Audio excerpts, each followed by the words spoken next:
What's up, people? Welcome to this episode of the By the Hood podcast or webcast because I don't know how you're consuming this content. I'm your host, as always. My name is Jimmy. And as we start off every show, that's with gratitude. Just want to say thank you to everyone and anyone who supports anything that we've got going on. Special shout out to all the students from By the Hood University, as well as all the youth from the By the Hood ownership camp. I got my partner, Corey. What's up, Corey? What's going on, people? You know, every day above ground is a good day. That's right. And our platform is designed to highlight brothers and sisters who are doing positive, amazing work out there. We want to make sure that we, shine a light on them and talk about their journey. And with us, we have a brother who has a dope story. I want him to get to tell his story. He's also a successful real estate investor. We got Justin Green on. Justin, what's up, good brother? Hey, what's going on, everybody? Thank you, Jimmy, for having me. Thank you, everybody that invited me to the podcast. So I definitely appreciate it. Absolutely, man. Listen, I love your story, and I think that it's inspiring, and a lot of people can get some value from it, man. You're doing your thing in the real estate investment space, but tell us a little bit about your background. Where are you from? So I'm from South Philadelphia, born and raised in South Philly. Played basketball in South Philadelphia. Went to school in South Philadelphia. From a single parent home, raised by my grandparents as well. So really from the heart of Philadelphia. Back when South Philly was, the hood. Now it's transitioned to a different, neighborhood. It's gentrified, which is okay. But back then, it was really tough in South Philly. So I'm from South Philadelphia. Okay. So what school did you go to at South Philly? So elementary school, I went to Nebinger Elementary off of 6th and Carpenter. And then, I was an okay student. So I went to Bodine High School in North Philadelphia off of 4th and Girard. Okay, I say Bodine is a pretty good school. That's like yeah. So I say Bodine, then Central, then Masterman. Oh, me and Corey both Central guys. So I would say Masterman then Central, but that's either here nor there. Right. No, I get it. No, I get it. Okay, so you play ball in South Philly, you said? Yeah. Just your normal work, rec leagues, Point Breeze leagues, Lionel Simmons League, Sunny Hill, stuff like that. Okay, yeah, we from that, from that too. So that's what's up. So right, yeah. South Philly guy, and you're right about South Philly. South Philly is some of the places that people I know that were raised in, they can't afford to live there no more. So South Philly went through a crazy change. Absolutely, I mean, and really, me being from South Philly benefited me in regards to investing in real estate because I was always in that neighborhood, right? So I actually moved out of that neighborhood.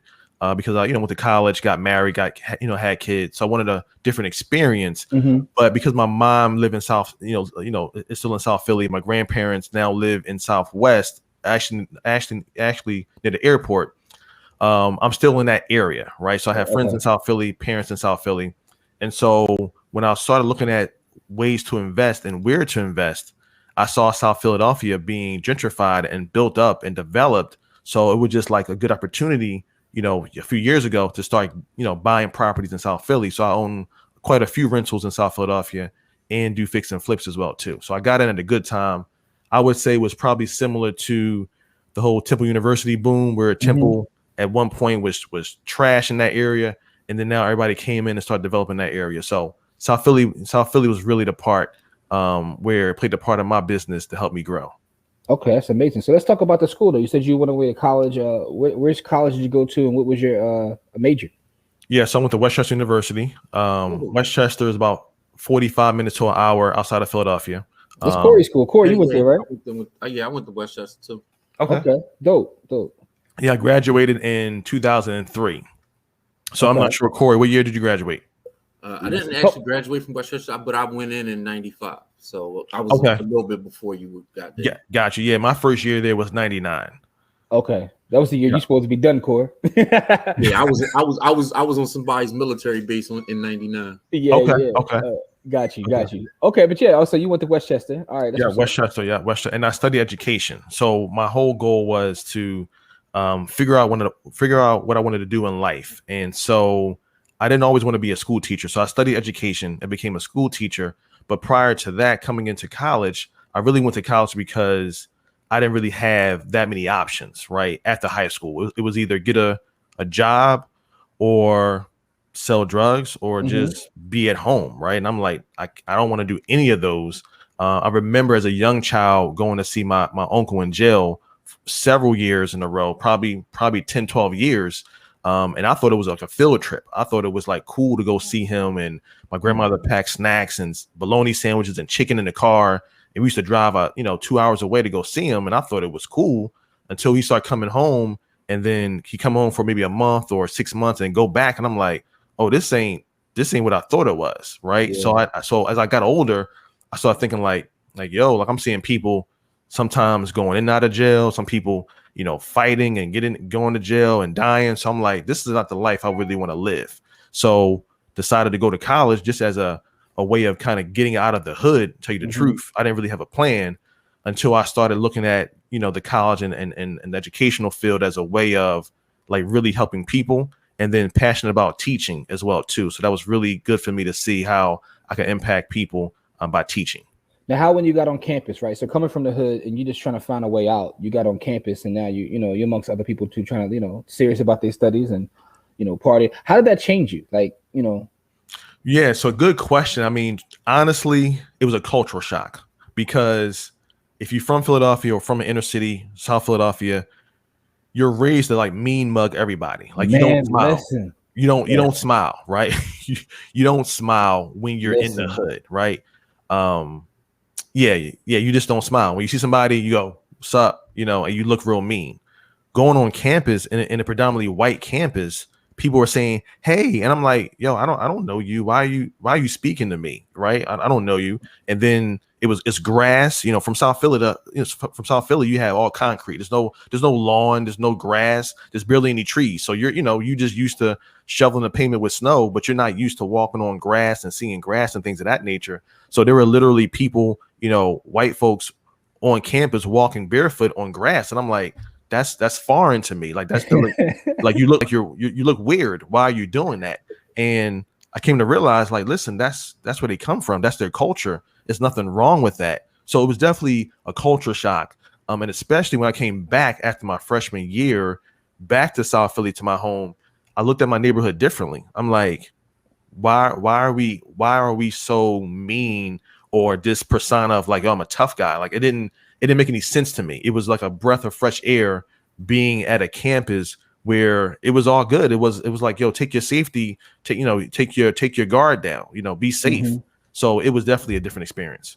That's interesting, right? So I had the same experience. I went to an all-black school. I went to Lincoln, right? Okay. So, but the first day on campus, like, that whole thing of Southern hospitality is a real thing, because some brothers and sisters from down south, and they're like, "Hey, good morning, how are you?" And I was like, same thing you said. So I get that. Like, I don't know you. Like, and where we come from, if you don't know somebody, you don't speak to them. Right. You walk right by him and won't say one word, So now I'm making my business to try to speak to everybody, right? Just that's something I actually picked up in school. But I totally understand what you're saying. The other experience I had, I want to see if you had this experience, is, when you go back home and you see the same people doing the same thing, sitting in the same place, not moving forward. That also changed me. So coming back from school for one time, that changed me too. Like, y'all dudes ain't really doing nothing. Like, did you have that experience as well? No, really. I mean, truthfully, I wasn't never a corner boy, but I did it sometimes, right? And my grandparents were really strict, like, don't hang out on the corner. And so, they had their rules. So I was never like a corner boy all the time, but I would go out there sometimes, hang out, or just chill in the neighborhood. And I realized, like you said, it's like, y'all not really doing anything. Y'all don't really have any goals. And here I am in college, coming back from school, and I wanted to make sure that I continued on that, that pathway of going back for my sophomore year and being successful. So when I saw that some of my friends, and not looking down at them or not demeaning them at all, but it just was like, yo, we got to step your game up and start getting around people that are on the same goal or same level that you're on, and trying to get to a right place, in a career and things of that nature. Yeah. And Corey, you can speak to that too. I don't know if you dealt with that, but I know that's also a struggle when someone comes from the hood. You go to college and you may start to learn things. Because sometimes, real quick though, because here's something else I want to talk about. Like, when you come back and you see your friends, and like you said, you're not looking down on them or anything, but you want them, you try to expose them to some of the things that you learned or seen. And sometimes that can come off as bragging, right? And you're not trying to brag. You're just trying to say, like, yo, a weirdo in your own neighborhood. Yeah, it's like, yo, it's a bigger world out here. Like, I'm just trying to, like, yo, it's a bigger world out here. Like, did you ever experience that, Corey? So I experienced it different because I traveled a lot as a child, because my dad is from Birmingham. Okay. And so I would go down south and then come back. And I'm like, man, this is a totally different world, because I traveled a lot as a kid. And so I had that experience when I was like 9. So it's the same experience y'all having. It's just I had it a lot earlier as a child because I traveled a lot as a child because of my dad. And so it's the same experience though. But I was just like, yo, like this ain't it. Like this is good and this is cool and I love y'all, but this ain't all that there is out here. Like I've seen other things that y'all haven't seen, and I'm letting y'all know it's there. You know what I mean? And so, but then people be like, man, listen, you can shove that, man. We're gonna go ahead and get these dollars, and we're gonna chase skirts or for the ladies, we're gonna chase the gray sweatpants, you know what I mean? And it's the same loop in every hood though. Like that's the other thing I learned though. Like a hood is a hood in every hood. Like anywhere you go, a hood is a hood. So if you good in your hood, you good in every hood. Is because you know the rules. So it goes both ways with that. You know what I mean? Like if you I just think it's an interesting conversation, because that's not talked about a lot about how things change when you just see different stuff and going to school. I know it's a big debate about whether school is good or not, but I think it's up to the individual. But sometimes it can broaden your mind, and it seems like that's part of your story. How going to school kind of changed your perception of everything. Right. So I think with college, the way I look at it now that I'm older, I'll be 40 next week.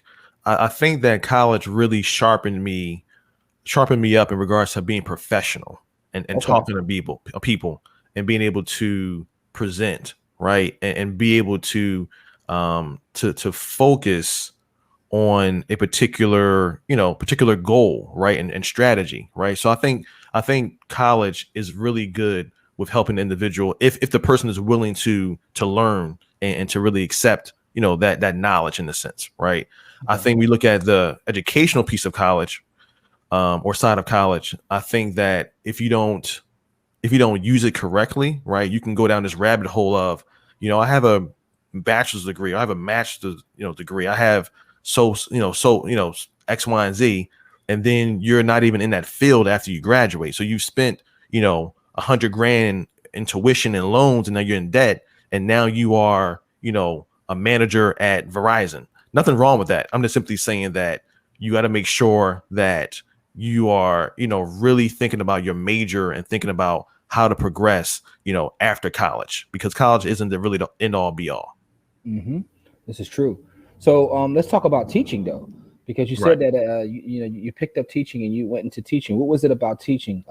I know that wasn't your long-term goal, but what made you in the short term decide to pick up teaching and take that as what you wanted to do? Right. So so funny story. My grandmother was like a noontime aide. She taught organizational skills to parents in the schools, right? So when I would see her do that and she had summers off, I'm like, well, shoot, I want summers off too. So I'm gonna look at teaching, right? I'm gonna look at teaching, right? So I'm like, well, I don't really know what job I want, but she got summers off and she still gets paid in the summer. That must be easy. I'm gonna look at teaching, right? But it wasn't until I got into a Black history course in college, a Black literature course, and it was talking about poetry, and we started diving into the different poets and Langston Hughes and Nikki Giovanni, and then I started thinking about ways of teaching poetry and applying it to your life, and I started looking at the Harlem Renaissance and things of that nature, and W.E.B. Du Bois, and so it really just helped me to understand that maybe being an English teacher is where I want to go, right? So as I started becoming a counselor on campus and a mentor on campus, it really helped me to see like I can impact somebody, and I enjoy doing it. So teaching was the way to go, Okay. So you fell in love with teaching. A lot of people that are teachers, Corey's a teacher himself, and people talk about falling in love with the process of teaching, right? So what was the next step after Westchester? Did you jump right into teaching? So finished school, went back to teaching went to teaching. I taught at South Philadelphia High School and Abraham Lincoln High School for a while. And then I actually, true story, I actually got fired from being a teacher because I could not pass the Praxis test, which is an exam where, it's 120 questions, 120 minutes, 2-hour test. And I took it several times and just could not pass it. So my confidence level was like down the hole, right? I was like, what is going on? So then I transitioned from doing that to now being a counselor for adjudicated youth, because I always knew I wanted to be in education and helping people. So became a counselor for adjudicated youth, got promoted and became a manager for programming in South Philadelphia at a nonprofit in South Philadelphia. And then, got laid off during that time period, went back to school, got a master's degree from Arcadia University in education, and got another job at a different nonprofit where I was helping youth as well too, and got laid off from that job as well. And then finally, I found a job at the school district, back to the school district, where I was managing an office to help dropout youth get back in school. So the whole goal was to really service youth that were 2 or more years behind in school. They probably still have it to this day. It's called the Re-Engagement Center. Okay. So the whole goal was to re-engage youth back into school. And then we had these programs or high schools called accelerated high schools, where we really focus on building the student skills and helping them to grow and attain credits that would help them graduate at a faster pace because they were far behind in school. All right. So when you're working in that program, when you're trying to help them get back on track, and I'm pretty sure you've seen a lot of stories. Was there like something like a common thread amongst those students that were struggling and you were trying to help them get back on track? Was there something that you saw that, in our communities that was like a common thread amongst all of them? Oh, absolutely. I mean, it was definitely the home, right? So typically there was no father, right? There was a single mother. So no home, no father. And if they had 2 parents, there was still something happening in the home that was a hindrance to their ability to be successful in school. So something was happening in the home. Then the second thing, which was common, was the low reading levels, right? Students were not able to be on grade level for reading, right? So a lot of times students could be in the 9th grade, but read on the 5th grade level. So the reading levels and the math as well too, were definitely low. Hey, Core, that's something that you talked about recently. You said that a lot of these trouble in the city is because a lot of these kids can't read, right? Yep. It's 99% of it is because they in a world that they don't understand because they can't read. It's literally because they can't read. They can't function they can't do basic functions in the world. And so everything frustrates them. And right. So because I've had a lot of those similar experiences as you as a teacher, except for the praxis part, right? Because I went straight. I was having the opposite problem. But the thing about because I worked at AYP, and they called it CYP or something before, but the Accelerated Youth Program, they call it now. And then I worked at Front and Hunting Park, where they were bringing the kids back from adjudication back into the system. That was Ready Rap, I think it was, right? Yeah, that was Ready Rap. So I worked in that program, bringing kids that were in foster homes and in adjudication coming back into the system. And so the number one thing I realized is that 95% of the frustration, 99% of the frustration in school was because they couldn't read, period. And the other thing that you said that is, you said home, I just said environment, period. Right? Okay. That's true. It's because their environments didn't allow them to make the progress that they would normally make, right? Because what I noticed is that they actually did better when they were away, right? Is because their environments were different, right? They had structured environments where they felt safe. They can get a square meal, and they did way better when they were away. And then when they came home, it was absolute chaos because they were right back into the same habits and the chaotic people that made their life terrible before they left. And so that was my experience with it. Like, people were like, why are you sending these kids away? It's because they get an opportunity away. You know what I mean? It's like when you went to college, you got an opportunity to get away from the chaos of your neighborhood. It's just like when people go to college, except for you were on a higher level. You know what I mean? But they were there. the level that they were on, they thrived at the level they were on because they had a chance to get away from those chaotic environments. I always my whole thing is when I teach people, as I say, that if you want to change the person, you just have to change their environment, literally. Yeah. You literally just have to change their environment. And to people say, the comfort is the enemy. Comfort isn't the enemy. Stagnation is the enemy. Comfort is where you grow. Because when you're comfortable, you get a chance to grow in whatever situation you in. And so it's stagnation that you got to fight, not comfort. Yeah, I thought that was just interesting because that you brought that up, Justin, because I think Corey was just talking about that to me the other day. I talk about this all the time. That's why I still teach. Yeah, right. Yeah, he's talking about how like these kids, one of the problems is their ability to read. So let's get back into your journey though. And so you're making a difference now with the work that you were doing. Where did real estate bug bite you? How'd that part come into your life? Right. So I came back to the school district in 2008, managing the re-engagement center. Excuse me. So I'm managing the re-engagement center. It's doing well. So I get another office as well too. So I'm managing like 2 and 3 offices. So it's really doing well. So around 2011, there were some funding issues. So, I'm the manager of the office. I have a nice paying salary. My director comes to me and say, hey, there's some budget cuts coming down the pike, some funding issues. We're probably going to have to lay you off. Now, as I mentioned before, I've been laid off a few times in previous jobs, right? So now at this point in 2011, I'm like, wait a minute, I have a master's degree. I'm managing offices. I'm doing well. The office is doing well. I have data to prove that our program works. And now I'm being threatened with a layoff, and not threatened in a bad way, right? It's just more so about the funding. It is what it is, right? So it just didn't feel good, right? It just didn't feel good for me to now think about being laid off a third time, coming home to my wife. And I think at that point, my oldest daughter is now 16, but in 2011, she was, I think 6, right?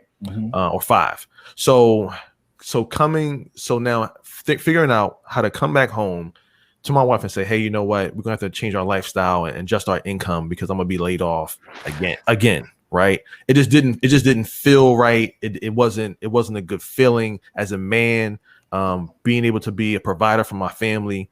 It just didn't feel right. So I started going on this journey of how to generate a second income for my family, not dependent upon a job. Right. And so I started looking into real estate because I had a few brothers in my church that were already doing real estate. So I basically tapped into them, start reading things online, reading books, and really just like being hands-on with them, asking them questions and really taking notes to figure out what is the next step for me as I look at generating income for my family outside of my job. So thank God that I didn't get laid off. They found some funding from a different organization. So I was blessed to not be laid off. But at the same time, my journey was still now, how do I get income outside from my 9 to 5? And so I found a property through a realtor, good friend of mine, that it needed some work done to it. It was a bank-owned property in Southwest Philadelphia. So between my mentors and my realtor, we put it together, and I bought it in 2012. Okay. Now, what's interesting about it is you said that you actually didn't even lose your job at that point, but and here's a question I got for you. If not for that threat, do you think you've ever would have even looked out to try to get the real estate, or you just went ahead and pursued a career?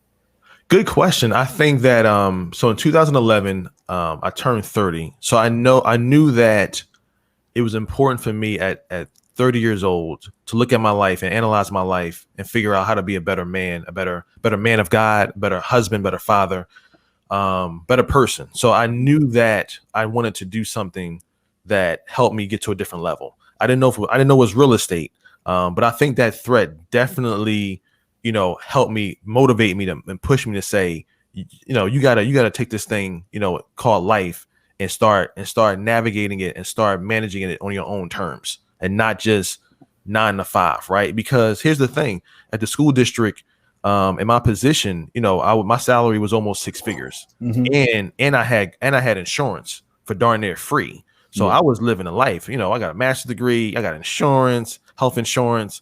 My salary is darn near 6 figures. I'm cool. I'm good. I'm content. But when that threat came, it helped me realize that a master's degree, a doctorate degree that don't matter. If you get laid off, you laid off and you unemployed with a master's degree and a doctorate. And So sometimes that's more difficult to find work, because people say you're overqualified for things, right? exactly. You know, so I mean, the reason I asked that question, because it makes me realize how in life everything happens for a reason. So just that threat made you start to look otherwise, and it actually changed your life. That threat changed your life. You know?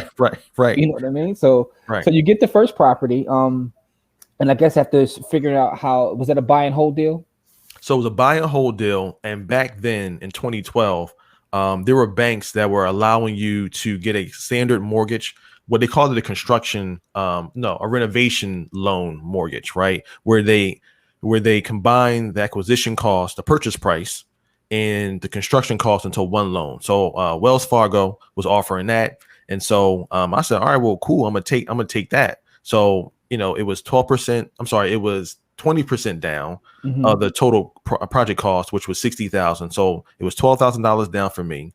The thing I did not realize until like I was already in the deal is that there was so much closing cost attached to this loan, because it was a construction loan on top of a purchase, that I had a draw schedule, I had escrow, I had interest, I had fees, and together total I had to bring like 20 grand to the table to close on the deal. And I only had 22,000 saved up. So my wife was like, yo, like you spending 20 on this deal, right? So thank God it worked out.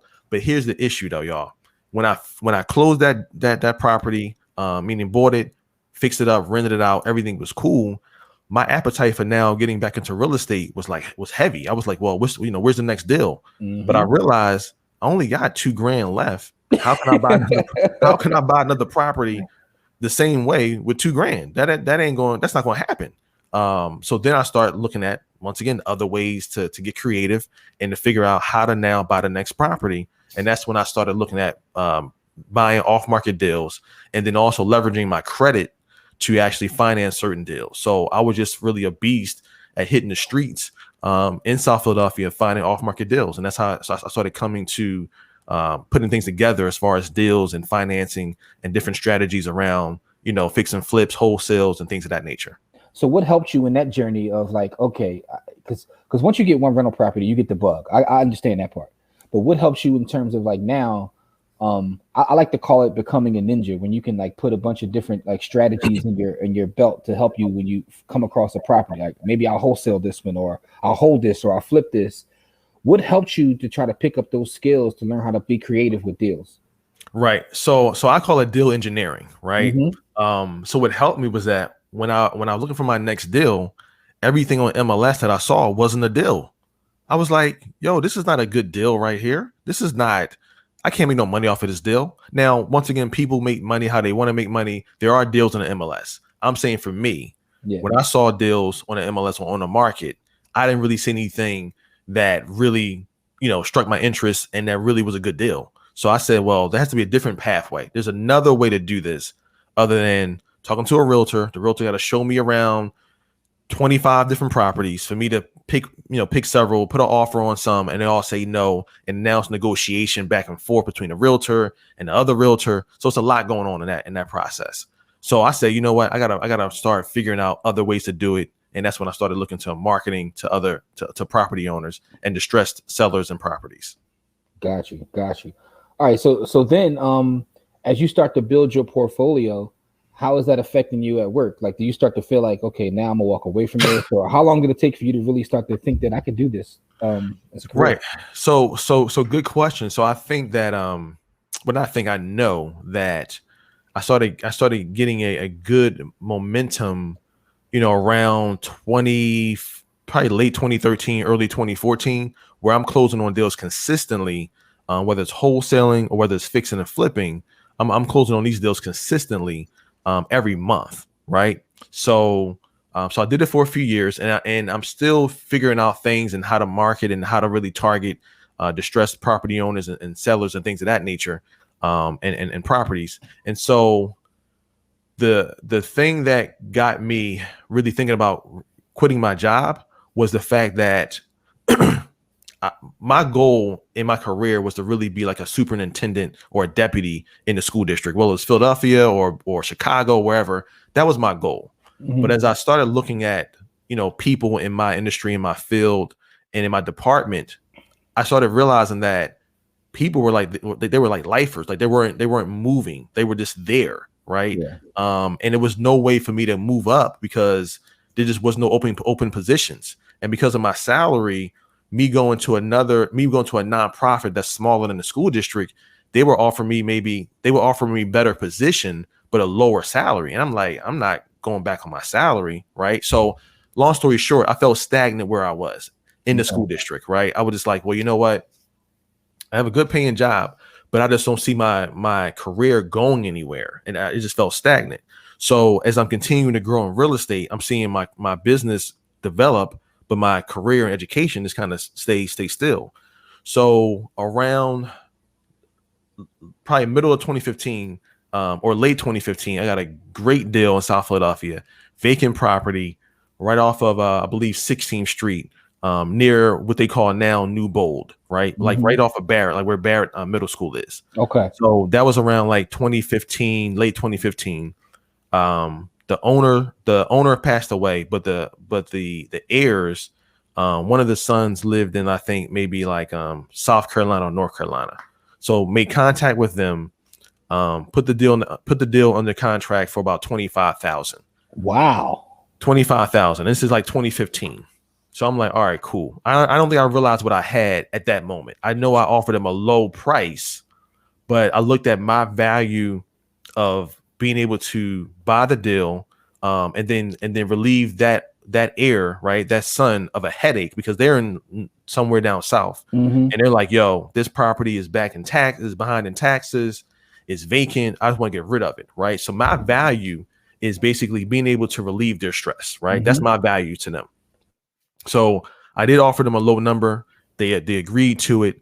And then it was so many things to do within the title, issues with title and who was really supposed to be, inheriting the property and things like that. So I had to work through all of that stuff, clear title. So I bought the property in December of 2015, 25 grand. And I say, you know what? I'm not going to hold this property because I still needed some extra income. Yeah. So I said, let me just put it out here in the market to a cash buyer, and try to sell it. 2 weeks later, or 17 days later, to be exact, I sold it for $135. At that point, I lied not. I said, I think I'm gonna resign from my job. I said I made 110 right in 17 days.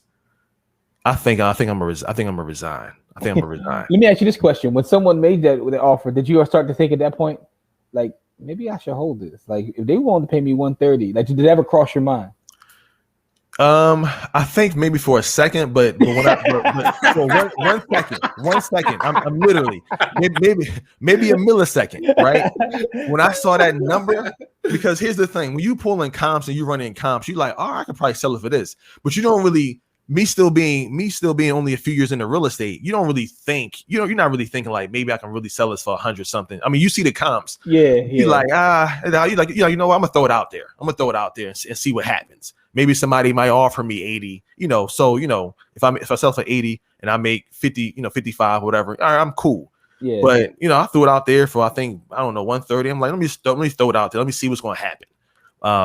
And it came back and I was like, oh, okay. I was like, all right, cool. And that was that. And to be honest, I didn't resign from my job like that day, right? It was still a like, all right, wait a minute, Justin, you made this deal and you got it done, but can you do this consistently, right? Do you have a plan? Because remember, I have a wife. In 2016, I had my youngest daughter as well too, so she's 10 now. So in 2016, she was like 5 years old. So I had 2 kids, 2 daughters, and a wife. I'm like, well, let me just think this thing through. I made $110, in a short period of time, but let me just make sure and think it through before I resign from my job. And I love my job. It wasn't like I was being pushed out or or anything like that. I really liked education, teaching, helping youth. Yeah. It was just that I felt stagnant in one area. And so, talking to my wife, talking to my good friend, my best friend, and they were like, you know what? Go ahead and make the jump. Go ahead. I mean, if you feel like you just stuck at one place and you don't see any progression in that area, then make the leap. And so, I planned it out. I took a leap in 2016 in July, and I was out.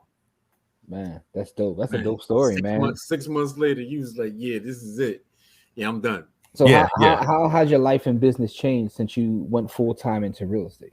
Yeah, it's had its ups and downs. I think that as I get older, I'm starting to realize that I need to hold on to more properties instead of flipping them or wholesaling them, right? Because wholesaling and really fix and flip are the same thing, except for fixing and flip. You're in there for a little bit, you're fixing the property up, and that's what it is. Yeah. But so I will say that my goal, my thought process have changed, because I used to be, 2016, I'm gonna grind this thing out. I'm never gonna stop working. I'm gonna keep on being a hustler and grinder and things of that nature, until a good friend of mine, probably around 2018, put me on to like buy and hold, like really heavy buy and hold, right? Not just, you buy a property every 4 or 5 years.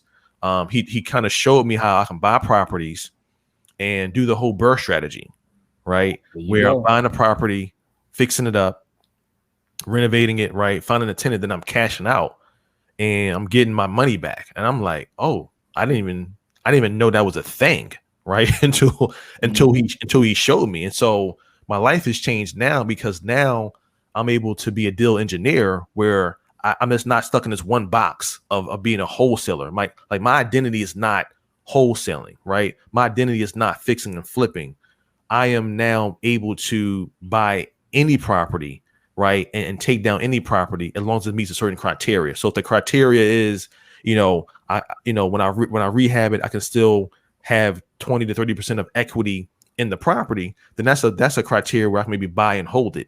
But if I have, after rehab, and I have maybe 40% of equity or 50% of equity in a property, then that could be something where I fix and flip it, right? Depending on what I need at the moment, right? Yeah. So it really just depends. But I think that concept of buying and holding, and me realizing that I may not want to work every single day of my life as I get older, it really helped me to see I gotta really start buying and holding certain deals to have it make sense for my end game. Got you. So your strategy. So I guess you're becoming more seasoned and you're changing in terms of your approach. Right. One of the things interesting is one of the reasons why I don't do a lot of wholesaling anymore is because of the values of the properties that I wholesale when I look at them now, right? And I was telling a story yesterday to Corey about a property that I wholesaled on the 1400 block of Colorado. I sold it for 40 grand. And anybody from Philly, knows what those properties go for now on the 1400 block of Colorado. But I had got under the contract for 10, so I thought I was a genius. Yeah, no, I get it. And right now, I could have got 10 times. I mean, it would be worth 10 times more than that if I would have, like you said, that burst strategy is very powerful. Yeah. Still get your money out. Do you ever look back on some of the stuff that you've wholesaled, and or are you one of the people that are able to like, look, I let it go, it is what it is, or do you still like act like me and I still remember stuff from 20 years ago? So good question. I think that there's a reasoning for everything, right? So I look back at my early years in the real estate, where I wholesale some properties and even fix and flip some properties. I think at that moment I needed to build my capital. So I don't look at it like, I should have held on to it. But certain properties, like for example, I fixed and flip a property on Morris Street between 18th and 19th of Morris, and I fixed and flipped it. Let me see. I think I bought the property in 2014, I believe, for like $40,000. Wow. And I put like 100 into it. And then I sold it for, I think maybe 200, like 210, something like that. Right. So I made some money. And I think that because back then I didn't really think about wholesaling it, I knew about fixing and flipping, that wholesaling wasn't even really an idea for me back then. I think in like early 2014. Yeah. But I knew how to find off-market deals. right? But I was a big person on fixing and flipping back then. So when I look back at that property now, that I sold it for like 210 back in 2015, I think it was. Mm-hmm. Now it's probably worth like 350. Yeah. I'm like, yo, like that's crazy that I could own this property now, and the value of the property has increased, almost double than what I sold it for. Right. Mm-hmm. I do look back and say, man, that I could have been, my equity and my net worth could have been way more than it is now. Right. Yeah. But at the same time, once again, you got to build capital. You can't just. No, I get you. I get you. Yeah, But I'm not gonna lie to you. Sometimes I get upset. Right. Because think about that one deal that you had, the life-changing deal that you made the $100,000 on. What do you think that property is worth now? It's definitely in the threes. It's definitely, it's definitely probably, I would say probably 325, 350. Exactly. Yeah. $100,000 more in equity. Yeah.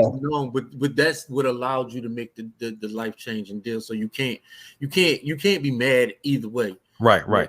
And listen, I just I'm not bragging when I give you this number here. I just wholesaled the deal in Roxborough and I made 83,000. Right. Mm-hmm. So and this was June. This was June of this year.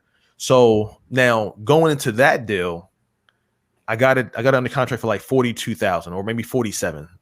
Right. And so I knew that this property was in a great area. Right. It was down the street from Starbucks. Right. Okay. So I'm like, yo, this is definitely a buy and hold all day long. Now, the only issue I had going into it, right, at least at first, is that it was zoned single family. So I'm like, well, you know what? It is zoned single family, but it's a twin. It's about 1,500 square feet. Lately, I've been converting single family homes to duplexes. So I already know how to do that. It's not a problem. I'm going to go ahead and go through the zoning process, and I'm going to hope and pray that I can get my zoning for the single family, right? Because I know what to do with it. I know I'm going to make a duplex, 2-bedroom apartment each floor. And so I'm going to be good. So when I saw those numbers, looked at my cash flow for that deal, it just made sense. As I start getting into the weeds of the title and what was happening with the seller, one of the homeowners passed away. The husband passed away years ago, and the wife lived in I think Pittsburgh. Mm-hmm. However, her brother lived in the property and he was a squatter. Ooh. And when I approached him to say, hey, your sister is, saying she's going to sell the property to me, you need to move out. He's like, no, I'm not going anywhere. Okay. So now I'm figuring out the sister really is estranged from the family. So her and the brother don't really even talk. So now I'm dealing with the brother directly because he lives in the property. So I said, well, listen, I'm going to give you cash for keys. I'm going to give you X amount of dollars. We can agree on a certain date for you to move out. He says, cool. That time period comes maybe a few days later, or a few days before that time period that we agreed on. He like, you know what? I talked to a lawyer. I'm not leaving. I have squatter rights. I said, dude, you're really killing me right now.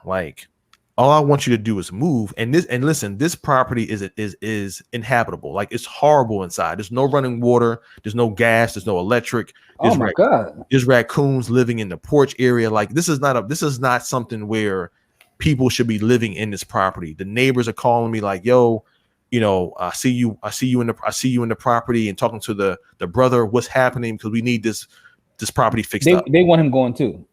Exactly. This is in a well-affluent neighborhood in Philadelphia, predominantly white. They like, yo, we don't need this action in our neighborhood. Get this dude out, right? But he just wasn't leaving. So I talked to my lawyer, and it's yo, listen, we can do it, but we need the owner to come testify to get him out because it's part of the ejectment process. Mm-hmm. So at that point, I knew she wasn't coming down from Pittsburgh because she's already older. She's in her 70s. She has health issues. So at that point, either I was going to now be stuck with this situation and buy it and now have to go through the court system without her and figure it out, or sell it, make my 83 and walk away. And so right. And so for me, being able to now understand the concepts, the strategies, and for me being a deal engineer, I can now figure out, well, now I'm not stuck in this box of just buying whole. Let me go ahead and just sell it and make my 83 and walk away. But that's a prime example of now I know the person that bought it from me for 125 is going to either fix it up and sell it for high threes, maybe 400, or rent it out, but I can't think about that issue or that property or that profit I could have made on the buy and hold, because here's the thing. I sold it and it is what it is, right? No, that's a great example. And that's an excellent story too, because that exemplifies the fact that sometimes you don't want to deal with that stuff, right? I'd rather take this 83 and not have to deal with the headache. Yep. Your time is worth more than that, right? So that's a great example of that. So yeah, thank you for sharing that, because that's an excellent example. Right. And I will say this too, within me trying to find that buyer, there was so much discouragement and people saying no to that particular deal. So realize that when I'm advertising a property, I'm being honest, right? I'm telling them in an email, hey, listen, this is square footage. This was happening on the property. I'll give them a video and even pictures, right? And I'll say, listen, there's a squatter in the property. Whoever's buying this property, there's a squatter in it. So you're going to buy with a squatter in there. There were so many people that came to me and say, yo, I really want this deal, but it's a squatter. And then there's people that laughed at me and said, you're definitely never getting 125. I'll give you 70 grand right now. You just walk away. Take that now, because I know you're not getting any more than 70 grand. Yeah. So I'm like, okay. So part of me was like, yo, take that deal. But then I was like, no, what? No, I know my worth. And I know the value of that property. So I held on to it a little longer than I wanted to under contract, but I was not going to let somebody discourage me or hinder me from what I knew that I can get from the property. Yeah, that's part of the game, though. I think everybody tells that to wholesaler. Oh, you'll never get that. That's right. You'll never get that. Right. But listen, it sounds to me that your superpower is finding these deals. That sounds to me like that's like your superpower. Right. And I know you talked about having mentors. How did you become so great at finding these deals? Was it something that they taught you, or something that you picked up yourself? Yeah, I mean, so definitely something that I learned over time, and that they actually gave me the concept, right? Well, they told me different ways of driving for dollars, right? Mm-hmm. And then what I started picking up on is really how to build rapport with people. So that's part of my education in college, right? Is learning how to talk to people and building a rapport, right? So now me from South Philly, going to Westchester University, learning how to now code switch in the same, in a sense where I'm talking to people, we're building rapport. I take that same skill set and now apply it to business, right? So I'm not just calling people or cold calling people and saying, hey, I want to buy your property. I'm building rapport with you, and now we have a relationship, and now it's easier to get the deal done, right? So I'm driving for dollars, skip tracing individuals, right? I'm really doing that hard nosed, research on the property to figure out who can I touch that owns that property, or heir, or whoever it may be, and now build rapport with them and then close the deal. So this is what you were talking about in the beginning when you talked about college taught you the professionalism and how to communicate. Correct. Right.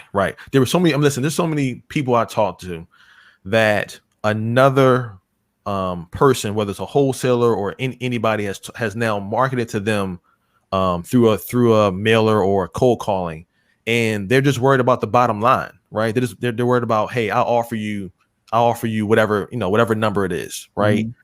But what I've learned is to dig into the backstory, to dig into what's important for the actual owner. There's a reason why the owner is now talking to me. And there were so many cases where somebody would tell me, hey, listen, I talked to so-and-so, and they came through my property and they just really looked through it and didn't look me in the eye and didn't shake my hand and didn't even concern about me. They just wanted to know what I was selling for. But you, Justin, you took the time to hear me, to listen to me, and you have manners and you're respectful. And I'm deciding to go with you not because you gave me the best price, because I like you. So wow. I found it to be building rapport is essential when you're targeting off-market deals, because they don't know you from a can of paint. That's a gem right there, Justin. So what you're saying is basically, you've learned to listen more than you talk, and also how to figure out what their pain point is and solve their pain point. Exactly. Because listen, if they don't have any pain, then they would be selling the property on market, on the market with a realtor, right? So I teach my students in my coaching program how to be quote unquote a healer. Like how do we relieve their stress, right? How do we now show our benefit, show our value and how we can benefit them, as well as of course benefiting ourselves. But how do we now tap into their interests as an owner and figure out how to solve their problem? Yeah, man, that's dope. Your story is amazing, man. Thank you for sharing it. I got a couple more questions though. You talked about your daughters, right? And right. I saw you online. You take them with you, like walking through properties and showing them the business. How important is that to you? So it's extremely important, and I didn't always do that, right? Because I was new to it, and I understood that they saw what daddy, they saw what I did, right? So they'll see some pictures that I show them, like, look what daddy bought, this month, and now look what it is next month, right? Or 3 months down the line after I fixed it up. So they've seen me do stuff like that. But as they get older, I think it's now important for me to actually show them the process and not just be, mindful of, oh, these pictures look excellent. These are beautiful properties, right? I want you to now understand how I was able to do it. So now you can do the same thing if you want to, and then build generational wealth, right? So I have my oldest daughter, sometimes manage my QuickBooks for me, where she's in there, doing my QuickBooks, paying my bills, X, Y, and Z, because it's important for her to really see the numbers and know the reason why I either fixed and flipped this property or wholesaled it, or buy and held it. So I want them to understand the process as well too. Oh, that's dope. That's amazing, bro. And along this journey though, what would you say has been the biggest hurdle or something that you had to overcome to get you from where you started, as a kid from South Philly to now being a successful real estate investor? Good question. I would say that because of my success early, especially with the South Philadelphia market and finding these deals and really having a huge spread on certain fix and flips and wholesale deals, is that I felt like I was like on top of my game, which I was, but I didn't understand the value of still investing in myself in education as I progressed in my business, right? So if you think about me closing a 6-figure deal, in 17 days, right? Whether it took me, from 2015 to 2016 to actually finalize everything, right? It's still a 6-figure deal, right? At that point, I'm thinking like, yo, listen, I'm excellent at finding deals, right? I'm making 6 figures and I'm consistent at, 5-figure deals. So at a certain point, you start smelling yourself and like, I'm feeling myself. And for me, I stopped investing in education to learn other ways of either finding deals or how to now build my business. So I really lost some time and some deals by not knowing other creative ways and not networking enough with colleagues that made me get better. Really had me get better in my field in real estate. So I would say that really investing in your education and really looking at how to progress and not just be stuck in your box of I do this is fine, and now you don't have your business grow. That's the biggest thing, I think. Man, that's a great gem right there too. It's funny you say that. Yesterday I was having a conversation with Coach Carter Malik. I was talking to Malik yesterday, and he was showing me this like a new course he got. Mm-hmm. And I was joking with him. I'm like, dude, you buy everybody's course. You're like a course junkie. And what he said to me was, he was like, and I take at least one piece of information from every course.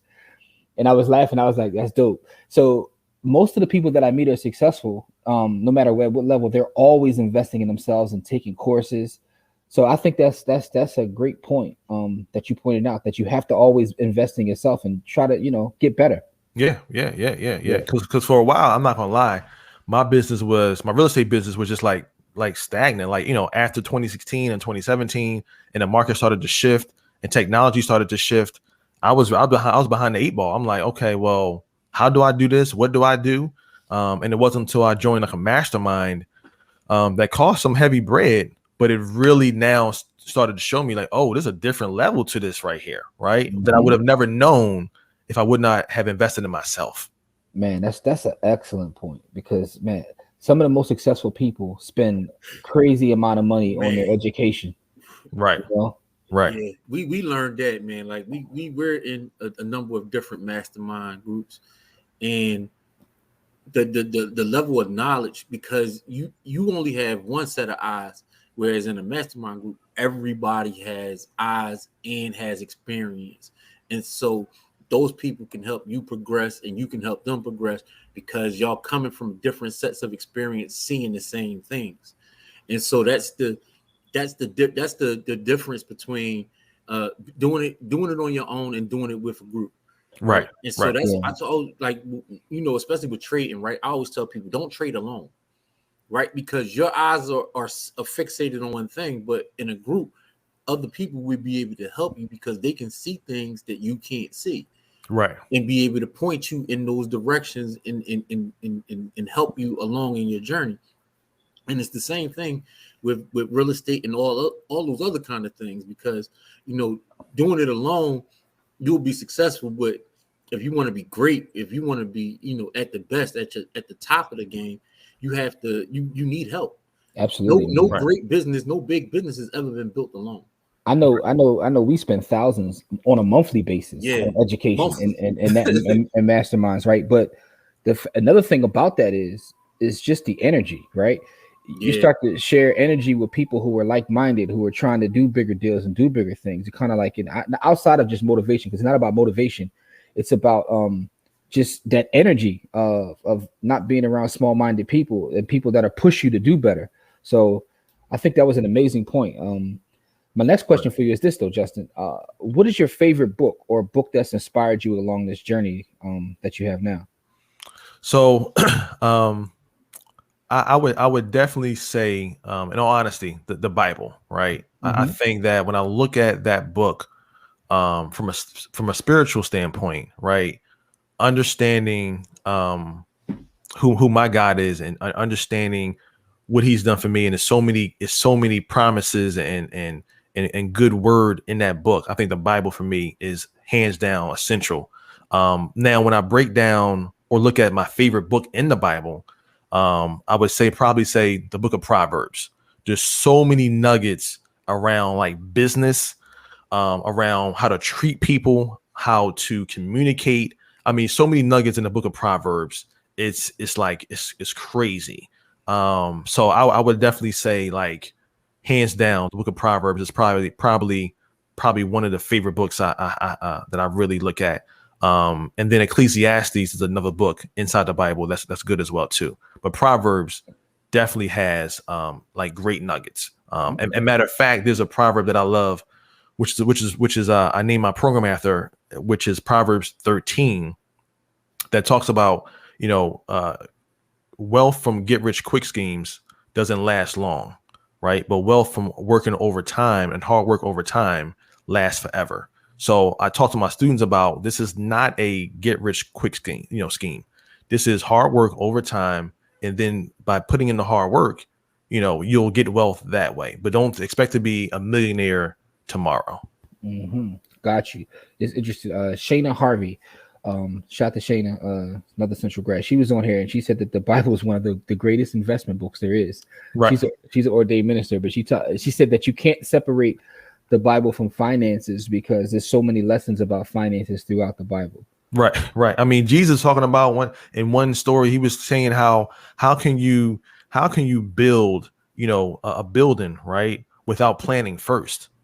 I mean, and that's in the word of God. And I'm like, man, listen, I don't need another book to know that. Now, obviously I read other books, but at the same time, if that's in the word, I'm like, oh, I got a plan for this. I can't just do something haphazardly and build this Taj Mahal without planning for it first. You talked a lot about that throughout this episode about like you having plans. Like, so you're one of those people that you just don't jump. You sit and think and you plan things out. Have you always been that way? Yes. I mean, because here's the thing. My family is a blue collar family, right? My grandfather used to be prison guard. My mom worked in the post office. My grandmother was a noontime aide and worked in education.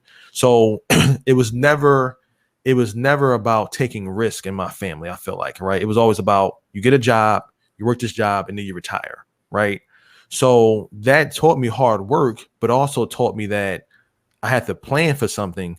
But then I brought into my business, or to me, I brought into the risk factor, right? That I couldn't just be, I couldn't just be satisfied with just working a 9 to 5, but I really had to plan things out and now take a risk. And so I think I took it to another level with my family, where I'm taking risk, but it's strategic planning and the risk, combined together.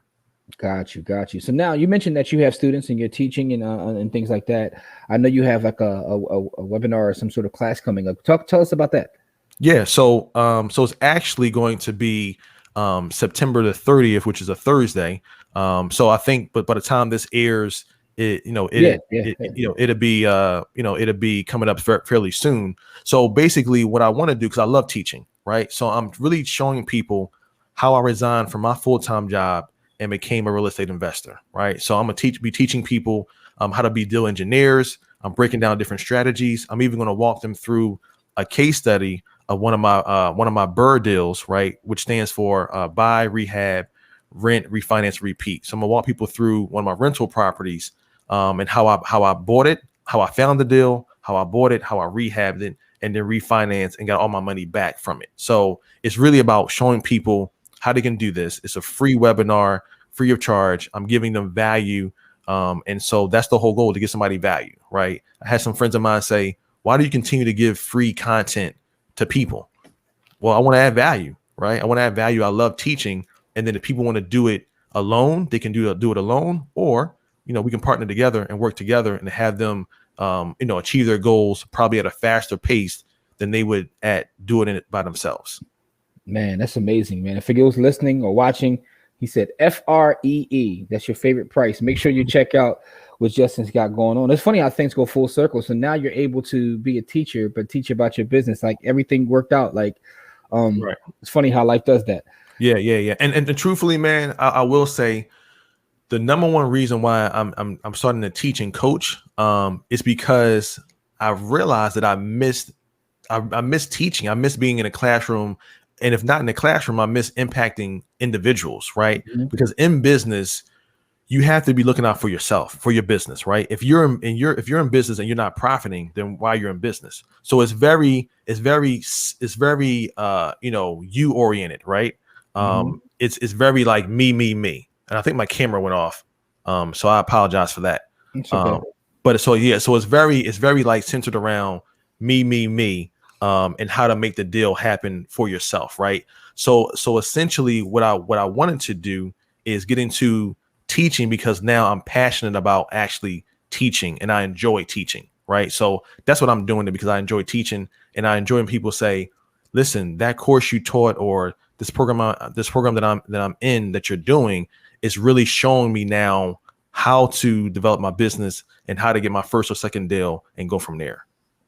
Got you. So let me ask you this question. And you told us your entire story. And thank you for sharing that. You shared a lot of gems and a lot of stories that should help anyone listening or watching the video.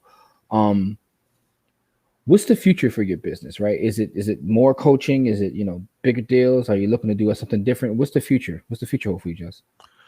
So it would definitely be more coaching. Like I said, I really enjoy teaching, right? So definitely more coaching, and then looking at building my rental property portfolio, right? That has to be something that I do on a daily basis. It's looking at how do I build my rental property portfolio, right? Mm-hmm. Because that's how I build my wealth for my family, right? Mm-hmm. So the Bible talks about, a good man leaving an inheritance to their children's children.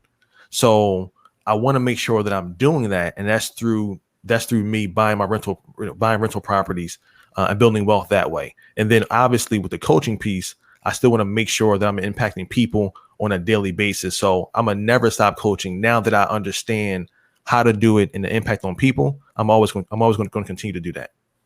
Man, listen, This has been amazing, man. You dropped a lot of gems and shared your story, which is a dope story, man. I know a lot of people who are listening to this might be teachers or might be at a job where they're being threatened with being laid off.